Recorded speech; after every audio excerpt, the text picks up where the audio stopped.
On March 22, 2014, a dilapidated building hidden in Nigeria's Soka Forest was transformed into a crime scene so disturbing that police had to hold back angry crowds from storming the property. Motorcycle taxi drivers uncovered this nightmare while searching for a missing colleague. 23 people were rescued alive, but investigators found decomposing bodies, human remains, and personal belongings scattered throughout the area. Locals believed ritual sacrifices occurred with backing from wealthy insiders. But what if I told you this place now serves as a school where children study every day? But before we see how it became a school, let's follow the trail that led to its dark secret. The Vanishing Voice picture receiving desperate text messages from someone trapped in darkness, begging for help. What would you do? For a group of motorcycle taxi drivers in Ibadan, this nightmare became reality when their colleague Kazim started sending frantic messages from an unknown location. His voice cut through their phones like a blade, describing captivity in a forest somewhere in the city. But here's the terrifying part: nobody could figure out where he was calling from. Kazim worked the busy streets of Ibadan like thousands of other Okada riders, ferrying passengers through traffic for daily wages. He knew every corner, every shortcut, every safe route through the sprawling city. When he failed to return home one evening in March 2014, his wife assumed he was working late. The other drivers figured he had picked up a long-distance fare. Nobody panicked at first. But then his phone started ringing. The first call came around midnight. Kazim's voice was shaky, different from his usual confident tone. He told his colleague he was trapped somewhere in a forest, but he couldn't see landmarks or recognize the area. The line was bad, cutting in and out like he was calling from the edge of the world. More calls followed over the next few hours, each conversation becoming more desperate than the last. His friend tried to get more details, asking about sounds, smells, anything that might help locate him. Kazim described being held in some kind of building surrounded by thick forest. He whispered about guards, about being moved from place to place, about other captives who looked sick and frightened. His colleagues gathered at their usual meeting spot, phones buzzing with updates that made no sense. How could someone be trapped in a forest in the middle of Ibadan without anyone knowing where? The drivers tried everything they could think of.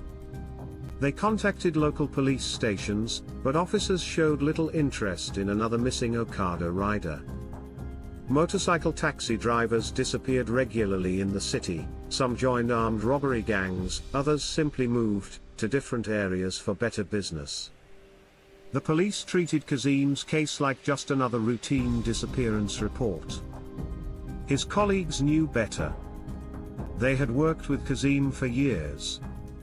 He wasn't the type to vanish or get involved in criminal activities. As days passed, Kazim's messages became more disturbing. He described seeing people who looked like they hadn't eaten in weeks. He mentioned strange smells, like something was rotting nearby. Most chilling of all, he talked about rituals happening at night, ceremonies that made him afraid to sleep. His voice grew weaker with each call, as if he was losing hope of ever being found. He texted friends about the forest's scent of decay and cries for help, which spurred a search party of fellow Okada riders. The other drivers realized they were listening to their friend slowly losing his grip on survival. Mr. Babayemi Farinu, one of the Okada operators, described Kazim as gentle and focused, not someone who would simply abandon his responsibilities or family. The surviving drivers began to suspect they were dealing with something much larger than random kidnapping. But what made the situation even more unsettling was the growing realization that Kazim might not be alone in his predicament. Kazim's final message came after nearly a week of intermittent contact. His voice was barely audible, and he struggled to form words. He mentioned seeing new people being brought in, described hearing construction sounds during the day, and whispered about preparations for something big happening soon. Then he said something that haunted his colleagues for months afterward. He could see body parts scattered around the compound, evidence of what happened to people who had been there longer than him. The line went dead. No more calls came through.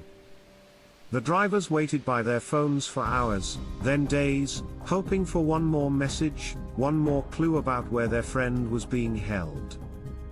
Nothing. Kazim's voice had vanished into the same darkness that had swallowed him.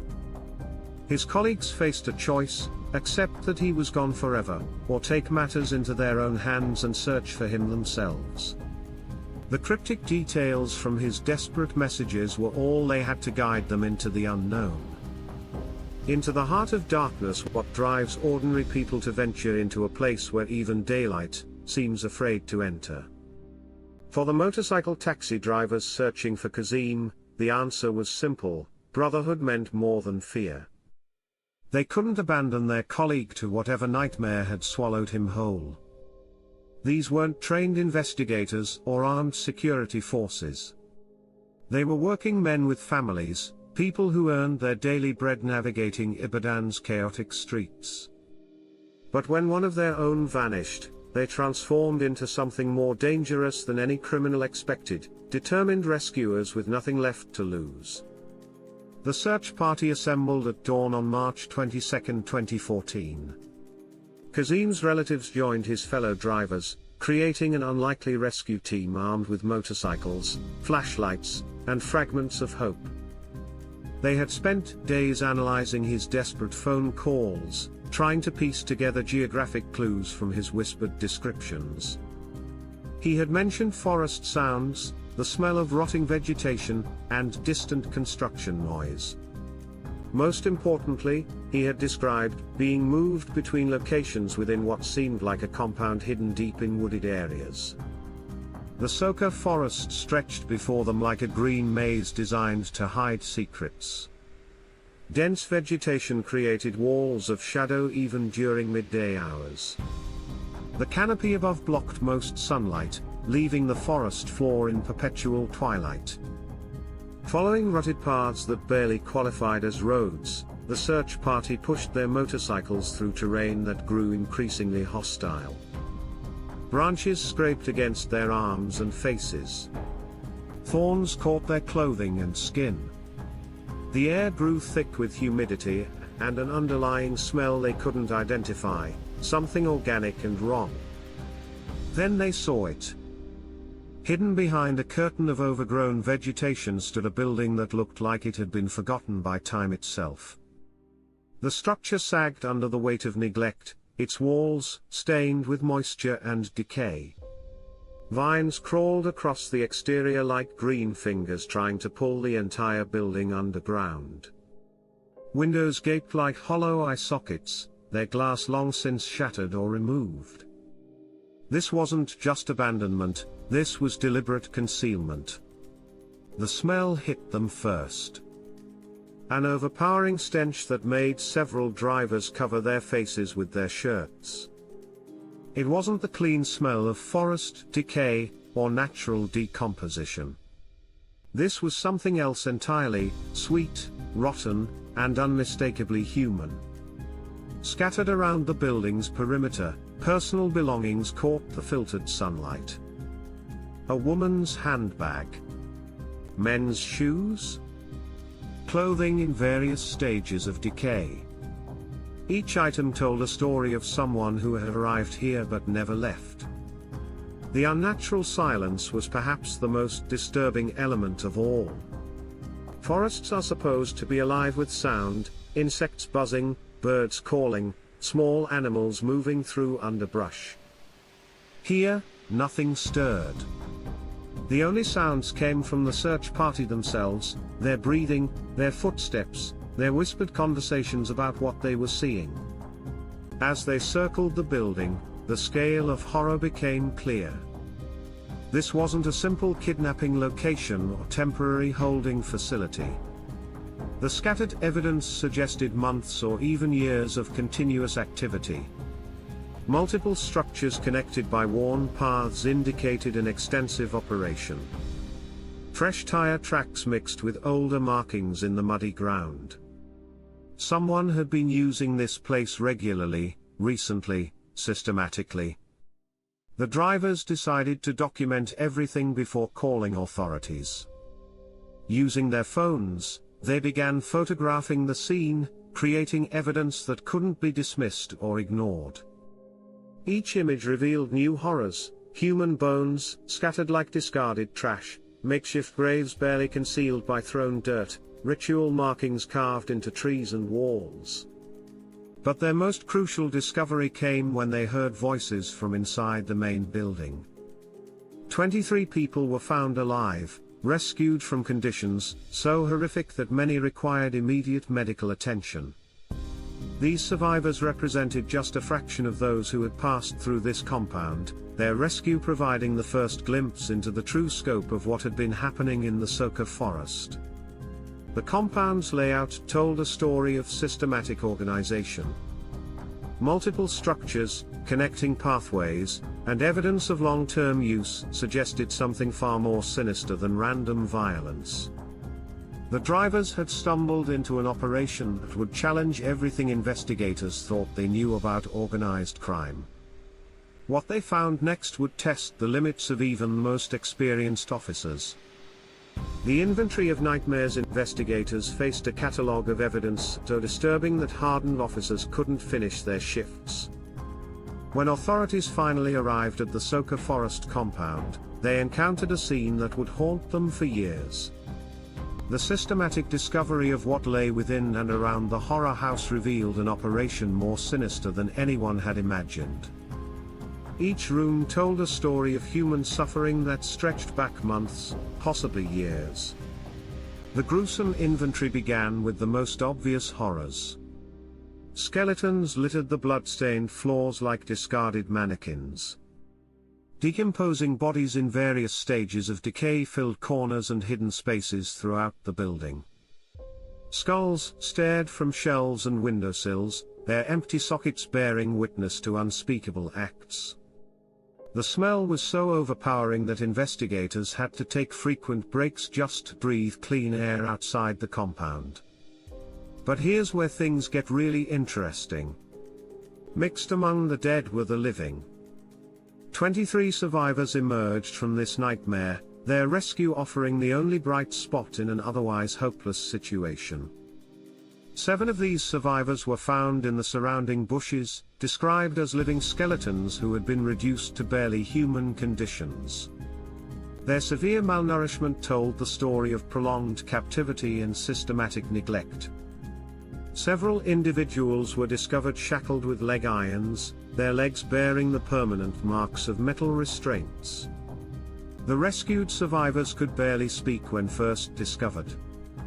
Their physical condition shocked even experienced emergency responders. Weeks or months of captivity had left them skeletal, their clothes hanging loose on frames that had once been healthy bodies. Some couldn't walk without assistance. Others seemed to have lost the ability to communicate normally, as if the trauma had stolen their voices along with their strength.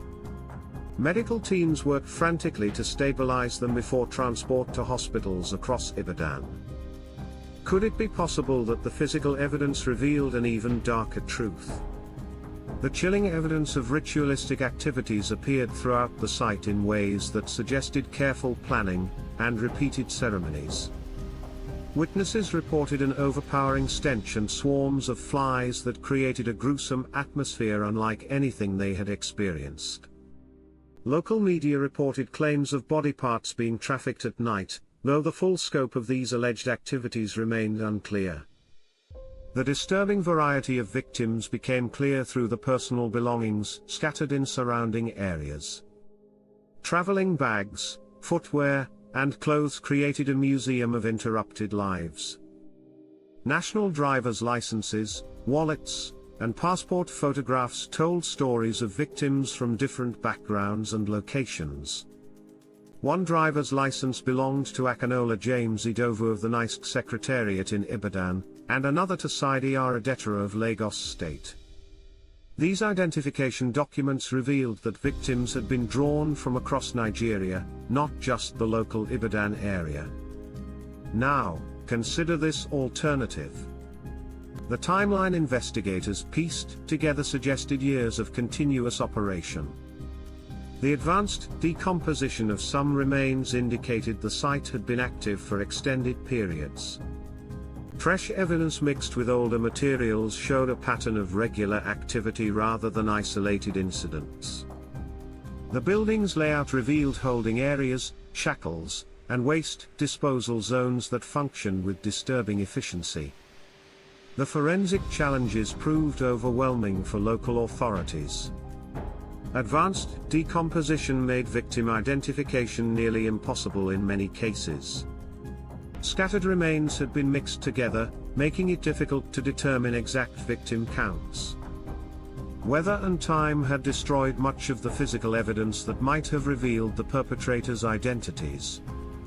The sheer volume of material evidence required resources that local law enforcement didn't possess. But what if the evidence suggested something far more organized than random violence? The perpetrators' methods revealed careful planning and substantial resources. The remote location had been chosen specifically to avoid detection. The compound's sophistication suggested multiple people working in coordination over extended periods. The ability to transport victims from across Nigeria required logistics and connections that went far beyond simple kidnapping. Some believe the operation's sophistication pointed to professional organization rather than amateur criminal activity. The systematic nature of the site suggested an industry complete with supply chains and quality control. The horror house wasn't just a crime scene, it was a business operation that had been running successfully for years without interference from authorities. But who had the power to protect such an operation from discovery? The answer would lead investigators into Nigeria's most dangerous territory. Shadows in high places. The investigation's most dangerous revelations emerged when evidence began pointing toward systematic protection from powerful sources. Some locals suspected high-level protection had allowed the horror house to operate for years without interference. The sophistication of the operation suggested resources far beyond what street-level criminals could access, raising uncomfortable questions about who might have been involved behind the scenes. Here's where things get really interesting. Some survivors claimed that kidnappers lured victims by posing as officials from the Oyo state government's urban renewal initiative. This wasn't amateur hour. This was calculated deception that exploited public trust in government programs. The perpetrators demonstrated detailed knowledge of official procedures and government operations that ordinary criminals wouldn't possess. But what if the connections ran even deeper than anyone imagined? Local mechanics said they occasionally saw luxury cars near the site after dark. These weren't beat-up vehicles that you'd expect from typical criminals. These were expensive cars that suggested their owners had serious money and status. The mechanics claimed this pattern had continued for years, with regular nighttime visitors arriving in vehicles that stood out dramatically from the area's usual traffic. Rumors spread that ritualists promised political or financial favor in exchange for human remains. This demand created a market that the Soka operation seemed designed to serve. The cultural context made these allegations particularly disturbing, as beliefs in supernatural power gained through ritual practices have long existed among certain segments of Nigerian society. Now, consider this alternative explanation for the site's long-term survival. Despite repeated reports of kidnappings in Soka, police took no action until the March 2014 discovery. Local residents described the area as dangerous, especially at night. They claimed law enforcement agents had been informed about criminal activities in the region repeatedly, but nothing was done to address the situation. could it be possible that this wasn't just negligence but active protection? The pattern of police inaction became impossible to ignore. Multiple families had reported missing relatives. Multiple witnesses had described suspicious activities in the forest. Yet investigations never materialized. Cases were filed away without follow-up. The community's trust in law enforcement eroded as their pleas for help fell on deaf ears. Let's imagine for a moment what this level of protection would require.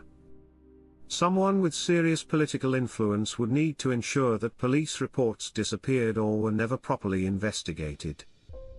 Phone calls would be made to the right people. Evidence would be overlooked. Witnesses would be discouraged from speaking. This kind of systematic cover-up demands coordination between multiple levels of government and law enforcement. The truth might be stranger than fiction, but the evidence pointed toward a web of complicity that extended far beyond the forest itself. The mechanics' reports about luxury vehicles visiting the site suggested regular customers with the financial means to pay premium prices for human remains. These weren't desperate people seeking cheap solutions, these were wealthy individuals willing to invest in supernatural power. Some believe the investigation hit unexpected roadblocks because it threatened to expose powerful people. Authorities who had initially promised thorough investigations suddenly became less vocal about their progress. Press conferences became less frequent. Details about the case stopped appearing in local media. The public began to suspect that justice would be compromised to protect influential interests. The community's growing suspicion created a powder keg of anger that would soon explode. Residents who had lost family members to the horror house watched as the investigation seemed to slow down just when it should have been accelerating. They noticed how certain aspects of the case received less attention than others. They observed how questions about high-level connections were deflected or ignored entirely. The web of complicity seemed to stretch into every level of Nigerian society. Politicians who should have been demanding justice remained suspiciously quiet. Business leaders who normally spoke out on social issues avoided commenting on the case. Religious leaders who preached against evil practices seemed reluctant to address the ritual aspects of the crimes. This wasn't just about a horror house in the forest anymore. This was about a system that allowed such operations to flourish under the protection of powerful people who benefited from their services. The community's rage was building towards something that would shake the entire region. When rage meets truth, picture a community's fury so intense that it takes riot police to contain their demand for justice. When news of the Soka horror house discovery spread through Ibadan, the public reaction was immediate and explosive. Residents who had spent years wondering about missing family members suddenly had their worst fears confirmed. The gruesome findings within the abandoned building, scores of skeletons, decomposing bodies, and scattered human remains, ignited a rage that had been building for years. Crowds gathered outside the horror site within hours of the discovery becoming public knowledge. What started as concerned citizens, answers quickly transformed into an angry mob demanding immediate action from authorities. The sheer scale of the atrocities shocked even those who had suspected criminal activities in the forest. People who had filed missing person reports that went nowhere finally understood why their loved ones had never come home.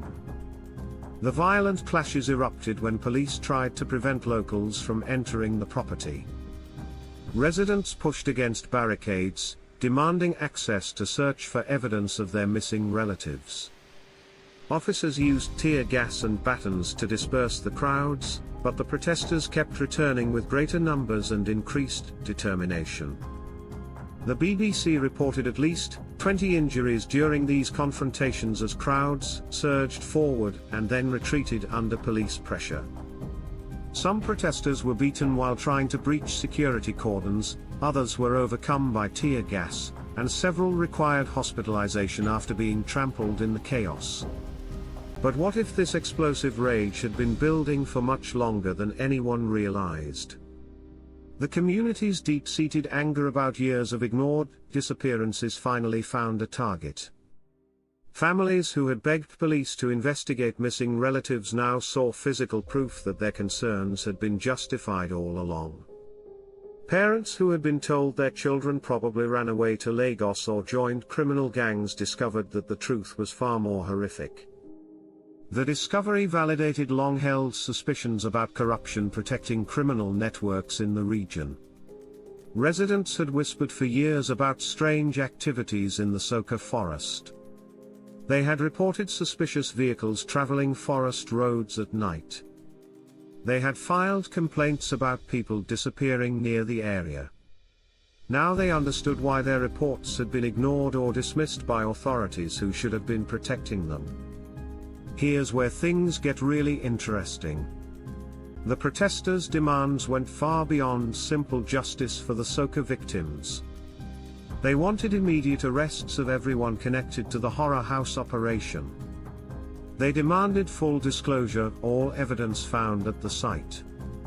Most importantly, they insisted on investigations into why police had failed to act despite years of missing person reports from the same area. Governor Abiola Ajimobi vowed to punish those responsible, making public statements about bringing perpetrators to justice as the political pressure mounted. The community's rage had effectively forced officials who might have preferred to handle the case quietly into making visible commitments to action. Now, consider this alternative. The authorities struggled to maintain control while managing an investigation that was spiraling beyond their ability to contain. Every new detail that emerged from the horror site brought fresh waves of public anger. Police found themselves fighting crowds during the day while trying to process evidence at night. The investigation became a public relations nightmare that threatened to expose uncomfortable truths about official complicity. Could it be possible that the riots actually forced authorities to take more visible action than they had originally planned? The public outcry made it impossible for officials to let the case fade from media attention. The community's explosive reaction had accomplished something that years of police reports had failed to achieve. It had made the horror house story impossible to ignore or cover up. But questions remained about the genuine commitment behind all the public statements. Residents noticed that while officials promised thorough investigations, actual arrests seemed slow to materialize. The same pattern that had allowed the horror house to operate for years appeared to be continuing even after its discovery. The truth might be stranger than fiction, but the public outcry was already connecting to disturbing reports emerging from other parts of Nigeria. The Soka horror house was starting to look less like an isolated incident, and more like something far more widespread. Whether the community's rage would translate into actual justice remained to be seen, but investigators were about to discover that their nightmare was far from over. The spreading darkness. Just when investigators thought they had contained the nightmare, another horror house emerged on April 3, 2014, less than 2 weeks later. The discovery of a similar site in Abakuta, Ogun State, shattered any illusion that Soka was an isolated incident. This second revelation came so quickly after the first that authorities barely had time to process the implications. Nigeria wasn't dealing with a single horror house, it was confronting something much more terrifying. The Adig discovery happened in the most unexpected way possible. A pregnant woman who had been held captive at the site managed to escape from her captors. Picture the desperation and courage it must have taken for a pregnant woman to flee through unfamiliar territory, knowing that recapture could mean death. Her escape wasn't just personal salvation, it became the key that unlocked another chamber of horrors hidden in plain sight. Here's where things get really interesting. The escaped woman didn't run to the police first. Instead, she alerted the Udua People's Congress, a local community organization that had earned more trust from residents than official law enforcement. The OPC then informed police about the location, leading to the raid that uncovered the second horror site. Her decision revealed something disturbing about public confidence in police protection. The woman's testimony led authorities directly to a horror house operating inside the Soas estate in a dig. The location shocked everyone involved in the discovery. This wasn't a remote forest compound like Soka. This was a residential area where families lived normal lives, completely unaware that ritual murders were happening just down the street from their homes. The perpetrators had been conducting their business in the middle of a community, hiding their activities behind the facade of ordinary suburban life. When the OPC and police raided the dig site, they found evidence that sent chills down their spines. A calabash containing blood sat like a grotesque decoration on the property. This wasn't a random container, it was a ritual implement designed for specific ceremonial purposes. The blood was fresh enough to suggest recent activities, meaning the escaped woman had fled from an active operation rather than an abandoned site. But what if the similarities between Soka and a dig revealed something even more sinister? The evidence found at both locations followed almost identical patterns.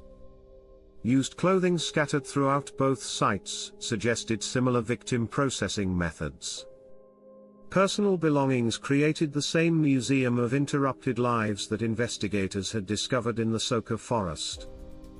Most disturbing of all, both sites contained ritual materials that indicated the same ceremonial practices and supernatural beliefs. Now, consider this alternative explanation for the remarkable similarities. The identity cards found at a dig told a story that connected to broader patterns of victim selection. Student identification cards from tertiary institutions showed that the perpetrators were targeting educated young people, possibly because of beliefs about the spiritual power contained in their remains. These weren't random kidnapping victims, they were specifically chosen for ritual purposes. Some believe the escape of the gang leader at a dig revealed how organized these operations really were. Despite being shot during the raid, the leader managed to flee and disappear completely. This wasn't the panicked flight of a common criminal caught off guard. This was the calculated escape of someone who had prepared contingency plans for exactly this situation. The leader's successful getaway suggested resources and connections that went far beyond street-level crime. The rapid succession of discoveries within 2 weeks suggested a disturbing pattern rather than isolated incidents. Both sites operated using similar methods and targeted similar victims. Both contained ritual implements and personal belongings arranged in comparable ways.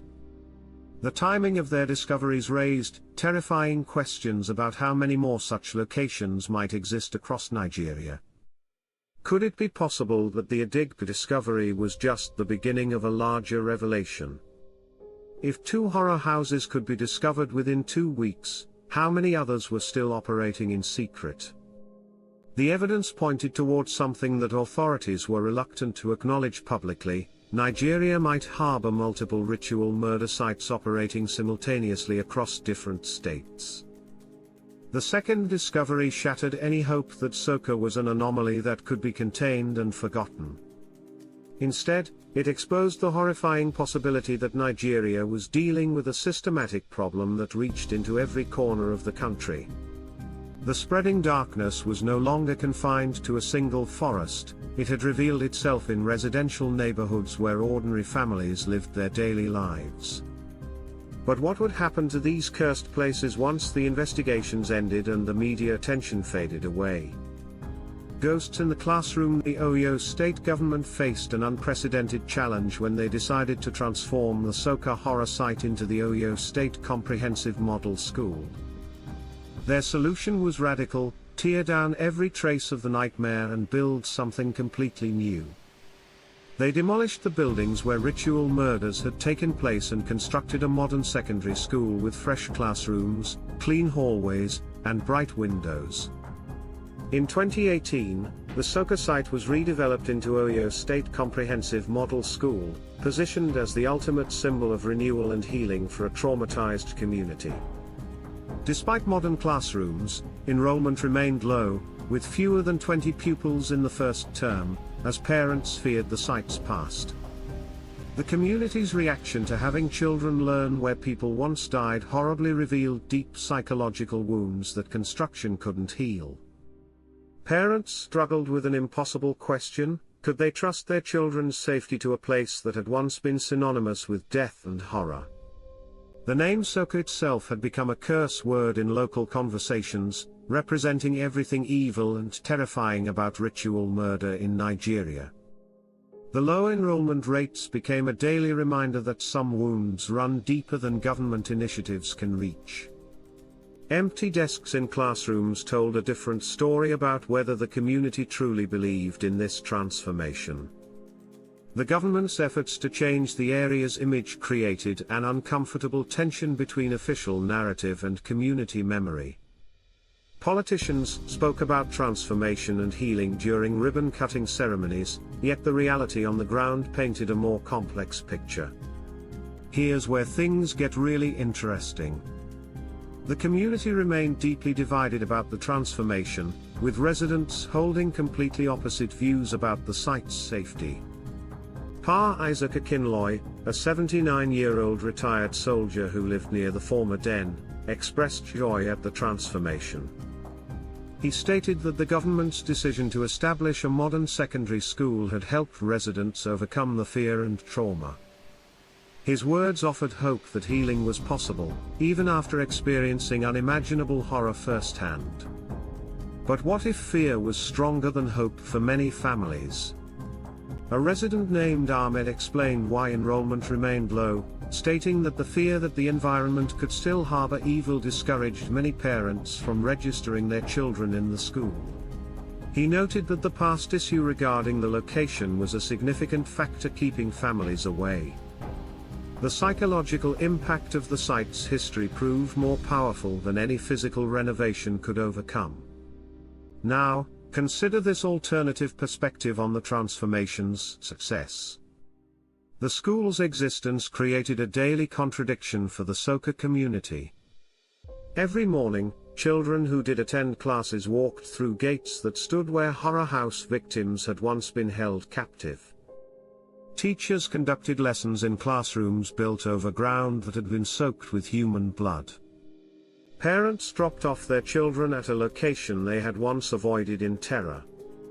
Could it be possible that the ghosts of Soka weren't supernatural entities but living memories that couldn't be demolished like buildings?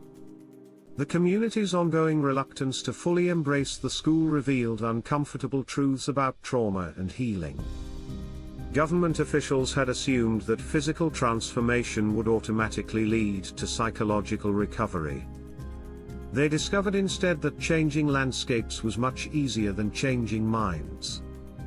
The truth might be stranger than fiction when it comes to whether places can truly be cleansed of their past. The few students who did attend the school walked past neighbors who whispered about the location's history. They studied in classrooms while knowing that their school had been built on a mass grave.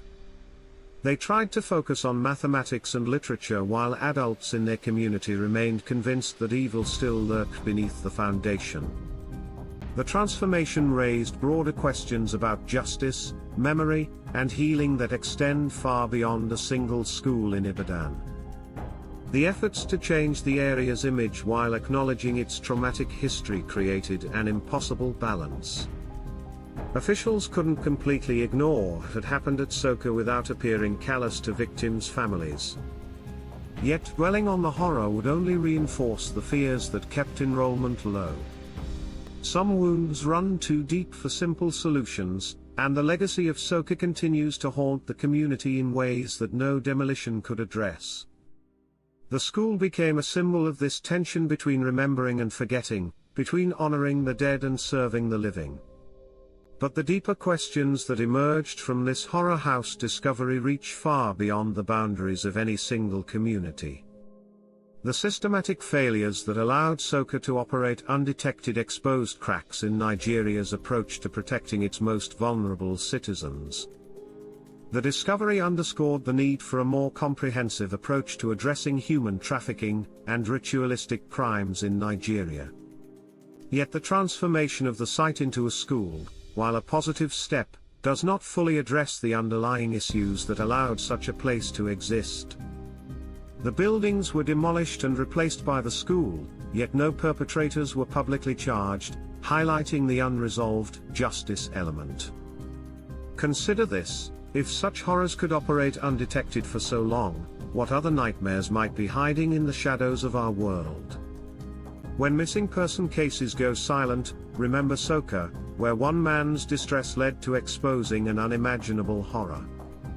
If this story unsettled you, share your thoughts below and subscribe to hear more about the souls of unsolved mysteries.